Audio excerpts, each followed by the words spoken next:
Assalamualaikum warahmatullahi wabarakatuh. Yang terhormat tim reviewer program Bestari.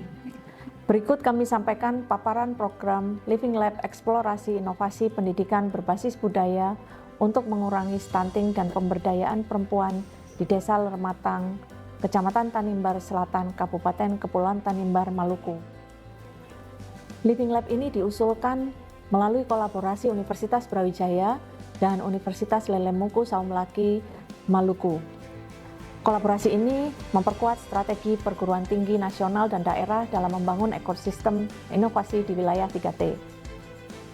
Desa Lermatang, Tanimbar, Maluku yang direncanakan menjadi lokasi proyek strategis nasional kilang gas alam cair masih menghadapi tingginya angka stunting. Ini mencerminkan ketimpangan antara pembangunan makro dan kesehatan keluarga. Penelitian fundamental yang sebelumnya dilakukan oleh tim Living Lab kami yang berasal dari Unlesa menunjukkan melemahnya akses layanan dasar serta rendahnya kapasitas pendidikan keluarga sebagai faktor penyebab stunting di Desa Lermatang. Kondisi ini menjadi perhatian pemerintah daerah melalui Dinas Kesehatan Pengendalian Penduduk dan Keluarga Berencana Kabupaten Kepulauan Tanimbar, Maluku.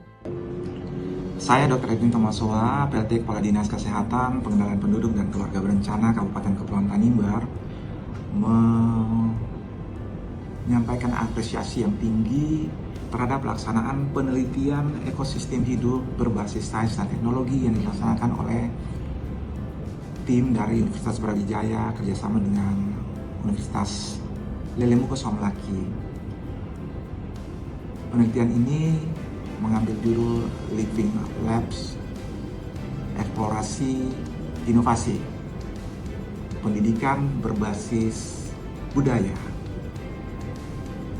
Menariknya bahwa pendekatan dari sisi budaya merupakan salah satu pendekatan yang belum pernah diterapkan di Kabupaten Kepulauan Tanimbar, khususnya di dalam usaha untuk menurunkan angka prevalensi stunting yang tinggi di Kabupaten Kepulauan Tanimbar.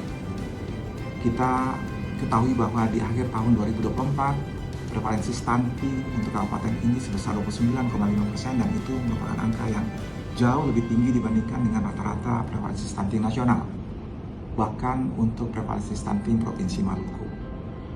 Sudah banyak hal yang kita lakukan melalui pendekatan-pendekatan yang sudah dilakukan selama ini untuk menekan angka prevalensi stunting di Kabupaten Kepulauan Tanimbar, tetapi belum memberikan hasil yang optimal atau maksimal untuk penurunan angka prevalensi stunting di Kabupaten Kepulauan Tanimbar. Stunting di tingkat kabupaten ini yang tertinggi di Lermatang. Nah, kalau misalnya cuma mengharapkan desa sendiri atau kesehatan sendiri dan juga kecamatan sendiri tidak akan mungkin jadi.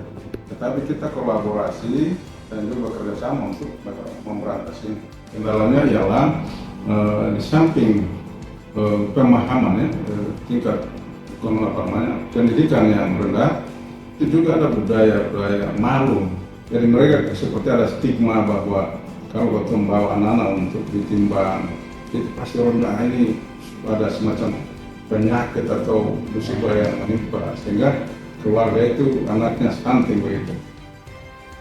Berdasarkan data survei Status Gizi Indonesia, prevalensi stunting di Kabupaten Kepulauan Tanimbar pada tahun 2025 mencapai 29,1%. Ini meningkat dari tahun sebelumnya, yaitu tingkat stunting pada level 25%. Pernyataan Kepala Desa dan Dinas BP2KB tersebut menunjukkan bahwa persoalan ini tidak dapat dipahami semata sebagai masalah gizi. Kemudian oleh karena itu, bersama mitra kami mengidentifikasi lebih lanjut dan menemukan bahwa stunting di Desa Lermatang bersifat multidimensional. Program Bestari Living Lab berbasis ko-kreasi ini dirancang sebagai fase lanjutan intervensi dari penelitian fundamental yang sebelumnya dilakukan oleh tim kami dari Unlesa untuk memitigasi masalah di Desa Lermatang. Analisis menunjukkan 4 persoalan struktural utama di Desa Lermatang dan Living Lab meresponsnya secara terintegrasi. Masalah pertama adalah tata kelola pangan. Di Living Lab, hal ini diperkuat melalui diversifikasi dan optimalisasi pangan lokal berbasis keluarga.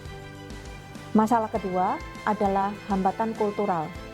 Hal ini diatasi melalui literasi gizi kontekstual dan praktek dapur sehat berbasis budaya.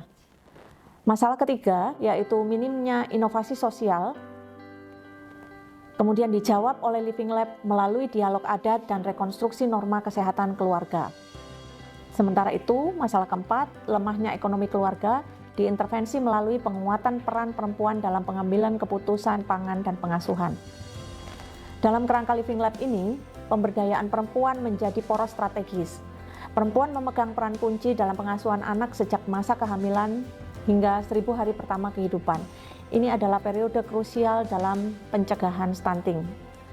Karena itu, penguatan kapasitas perempuan menjadi konstruksi utama dalam desain pendidikan non-formal berbasis budaya yang diajukan di dalam program Living Lab ini.